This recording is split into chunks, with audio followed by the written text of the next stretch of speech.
Estas férias, leve o observador no bolso. Na praia, no campo ou entre viagens, acompanhe toda a atualidade sem limites. Assine com 40€ de desconto e habilite-se a ganhar uma estadia de 2 noites num dos hotéis boutique da Small Portuguese Hotels. Este verão, desligue da rotina, não da informação. Assine em observador.pt.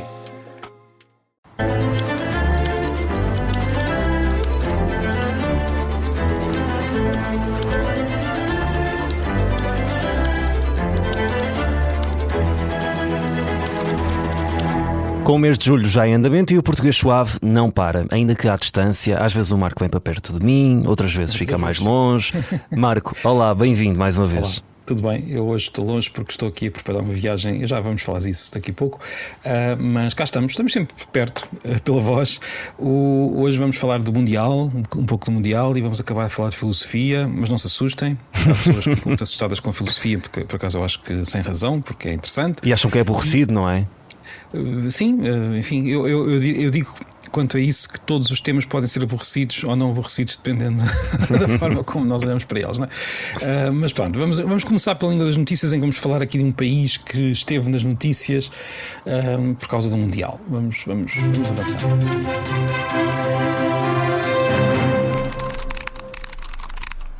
Eu não sei, João, se viste o jogo de Portugal, entre Portugal e a Croácia. Vi, estive a fazer reportagem no Terreiro do Paço, em direto. Fui dormir às 4 e já passava das 4 da manhã. Sim. Foi dos jogos mais estranhos no final, mais... Eu não sei se emocionante é a palavra certa. Sim, já não via assim um jogo de futebol há imenso tempo, e devo-te dizer que no Terreiro do Paço, na zona onde eu estava um mar de gente ali, não se viam. Aliás, eu não vi muitos croatas até no final eu afastar-me assim um bocadinho da multidão, e estavam um grupo de 4 ou 5 croatas a festejar aquele golo que depois foi invalidado, e meteu muita graça porque de facto eles estavam a festejar assim um bocadinho tímidos, e depois ficaram logo muito tristes quando perceberam que o golo tinha sido anulado. Aquilo foi complicado, foi ali eu também não sei se eu não me lembro de ter visto algum jogo com um tempo de compensação tão longo. Aquilo já parecia o prolongamento. Pois, porque no final, com tudo aquilo, já estava nos 18 minutos, salvo eu. O jogo terminou aos 18 minutos de compensação. Foi um jogo, como tu disseste, eu também já não me lembro de ver um jogo assim há muito tempo, e foi emocionante. A minha mulher estava meio a dormir, meio acordada, mas a meio da segunda parte ficou bem acordada. Claro, quem não? Portanto, acabámos por ver o jogo bem acordados ali à meia da noite.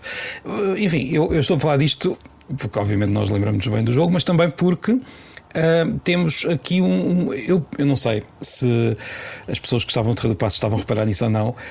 É daquelas coisas que todas as pessoas, quando veem um jogo da Croácia, em geral reparam, nem que seja ali durante 2 segundos, que é os nomes dos croatas. Sim. Têm uma característica linguística muito própria, não é? Acabam quase todos em ites.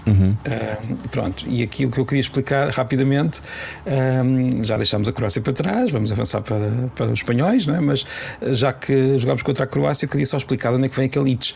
Aquele ites é um pouco como quando nós temos em português também uma partícula no final de alguns apelidos, que significava no início, não agora, mas no início, que aquela pessoa era filha de alguém com um nome, por exemplo. E já falámos disto aqui.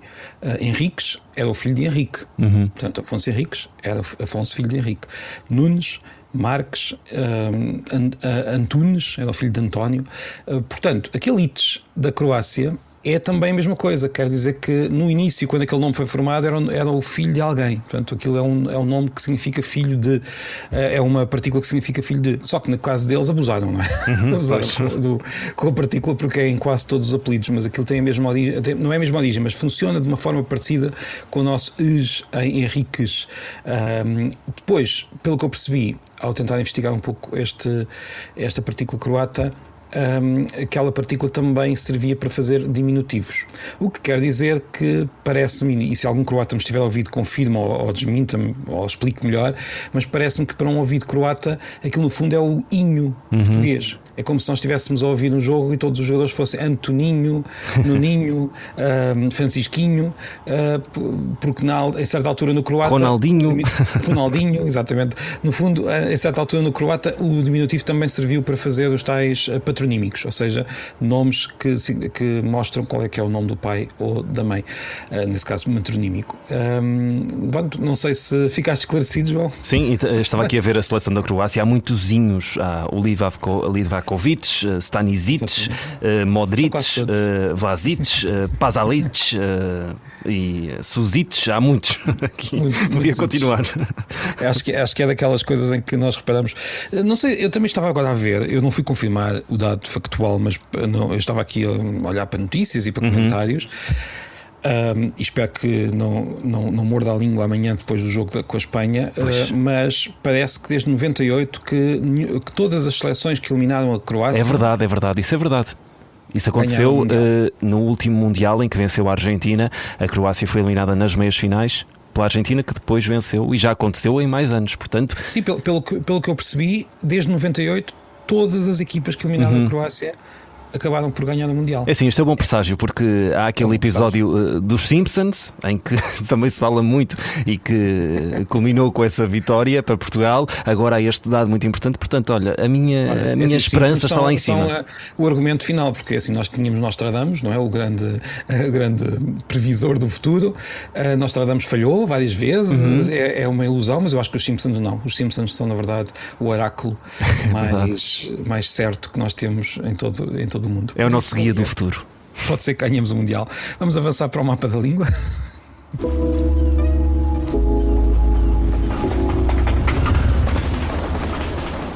Olha, ontem fiz uma viagem até ali um lugar da fronteira entre Portugal e Galiza, porque tive a sorte, ou o que quisermos chamar, porque fui nomeado juiz. Eu vou tentar explicar o que aconteceu. Portanto, agora sou juiz. Posso julgar as pessoas? Não posso. Mas eu vou explicar o que é que se passa. Havia um território de que também já falámos aqui no Português Suave, um território entre Portugal e Galiza que se chama, mas já não tem as mesmas características jurídicas. Portanto, chamava-se Couto Misto. Existiu enquanto território na prática independente até ao século XIX. Só na segunda metade do século XIX é que houve um tratado entre Portugal e Espanha que acabou por deixar grande parte do Couto Misto, praticamente tudo, do lado galego, do lado espanhol, e deixou só assim uma faixa de terra desabitada do lado português. Portugal foi compensado com outros territórios noutros lugares, portanto não foi propriamente uma injustiça. Agora, o que acontece é que esse território até então, durante séculos e séculos, era um território independente na prática, uma espécie de Andorra à portuguesa e à galega. O que acontece é que nas últimas décadas há uma associação de amigos do Couto Misto e outras associações também que trabalham na defesa das tradições deste território, porque este território, na verdade, simboliza muito as ligações que existem entre o norte de Portugal e Galiza, entre Portugal e Galiza, porque mostra como aquela fronteira era muito porosa, muito aberta, culturalmente. E também economicamente, sempre houve muito contrabando entre os dois lados quando isso era possível, mas, na verdade, culturalmente é isso que nos interessa aqui, naquilo que eu estou a tentar descrever.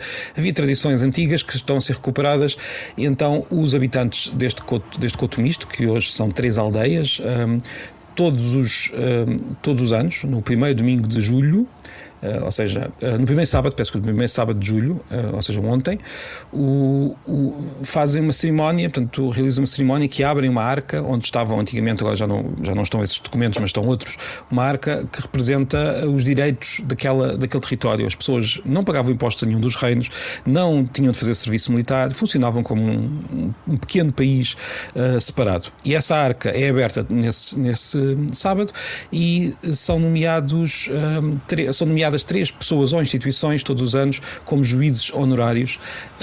E tu foste um deles. E fui um deles este ano. Já tinha lá ido há uns anos, quando o Fernando Venâncio, um linguista que morreu o ano passado, já falámos dele aqui várias vezes, ele foi nomeado e pediu-me para lá ir porque ele não podia, e eu fui lá ler o discurso que ele tinha escrito, e desta vez vou lá em meu nome próprio. É sempre muito interessante, até para conhecer os outros nomeados, que são também sempre pessoas ou instituições que defendem ou divulgam as ligações entre a Galiza e Portugal. Portanto, é por esse motivo, também por causa aqui um pouco do português suave, que vou lá estar por muitas vezes descrever esta ligação. Mas eu não estou a dizer isto para dizer que agora sou juiz, e já agora aquilo chama-se juízes porque durante os séculos em que aquele território funcionava de forma independente, quem governava o território tinha como título juiz, portanto eram juízes. E por isso, é por isso que este título agora é dado, juiz honorário. Portanto, eu não estou a dizer isto para falar, portanto, é com a desculpa de ter lá ido por causa disto, mas é para referir de novo este ponto da fronteira muito, muito interessante, que tem uma história que eu considero não muito conhecida em Portugal, mas que é também interessante, e que também nos lembra que a fronteira portuguesa, muito antiga, nós conseguimos reconhecer a nossa fronteira quando olhamos para mapas bastante antigos, é das fronteiras mais estáveis, não deixa de ter pontos que foram afinados no século XIX e até no século XX, e não deixa de ter, e a fronteira não deixa de ter ainda um ponto de indeterminação em que Portugal e Espanha não estão de acordo, que é o famoso caso de Olivença. Mas pronto, no caso do Couto Misto estamos todos de acordo. O Couto Misto não existe enquanto território jurídico, mas existe enquanto território cultural e linguístico, porque naquela zona, na altura, a pergunta será: mas afinal de que língua é que se falava nesse Couto Misto? Pois, essa é uma grande pergunta, não é? Pois, as pessoas não falavam o que se falava ali na zona da Galiza e na zona de Portugal, porque não havia propriamente uma grande separação entre um lado e o outro. Todos falavam aquilo que alguns chamavam galego, outros falavam algo que chamavam português, e não tinham noção que fossem duas línguas diferentes naquele momento. E por isso é que o Couto Misto também representa essa continuidade entre os falares do norte de Portugal e depois os falares do sul da Galiza. Há uma continuidade, embora oficialmente sejam duas línguas diferentes. No terreno, quando vamos às aldeias, as pessoas falam coisas muito parecidas. E muito pronto, bem, João. muito bem. E voltamos a referir, que eu lembro-me que já referimos isto no episódio: Couto Misto é um ótimo nome para uma Santos. Eu vou propor que alguém as pessoas façam isto. É uma ideia vencedora. Quem quiser, nós estamos aqui a oferecer. Acho que sim. Vamos aos mitos, Marco Neves. Vamos.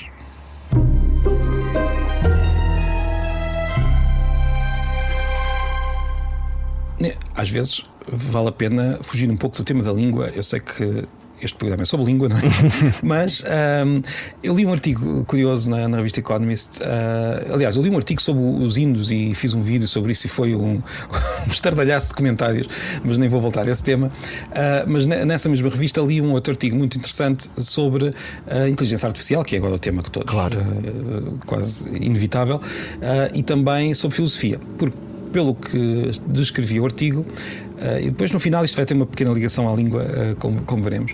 Nos Estados Unidos, aquelas grandes empresas que desenvolvem as ferramentas de inteligência artificial, com todos os prós e contras que são discutidos à exaustão por aí, têm contratado bastantes filósofos, de tal maneira que neste momento os licenciados em filosofia têm uma taxa de desemprego inferior aos de informática. Portanto, os licenciados em informática estão com mais dificuldades em encontrar emprego nos Estados Unidos do que os de filosofia. Porquê? Porque estas empresas precisam destes filósofos para, digamos, afinar os valores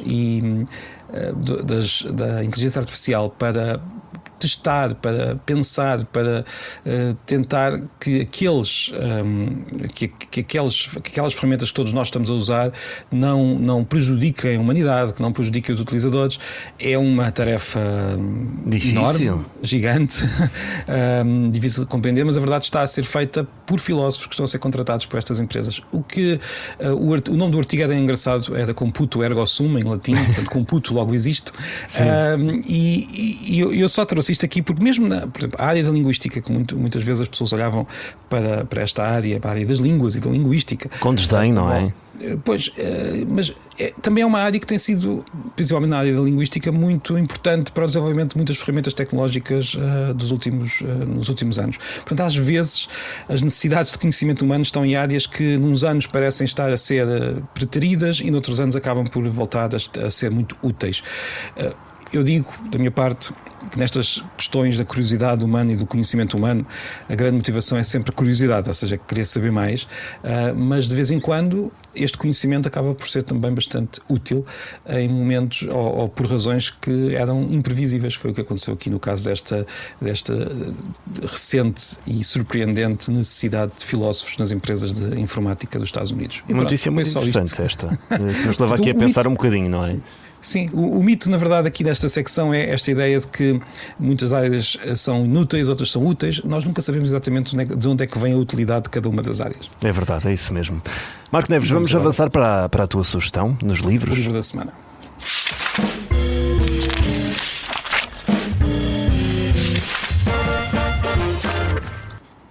Olha, há uma chancela da Penguin, cá em Portugal, que se chama Lilliput, que publicou um livro chamado História da Escrita para crianças. É um livro ilustrado, o texto é de Loïc Legal e as ilustrações de Karine Mansan, penso que estou a pronunciar bem, e foi um texto traduzido, o livro foi traduzido por Ana Rita Mendes e é um livro que fala da história da forma como os seres humanos foram criando caracteres para escrever, incluindo as nossas letras latinas, mas também o hebraico, o árabe, os caracteres chineses e não só.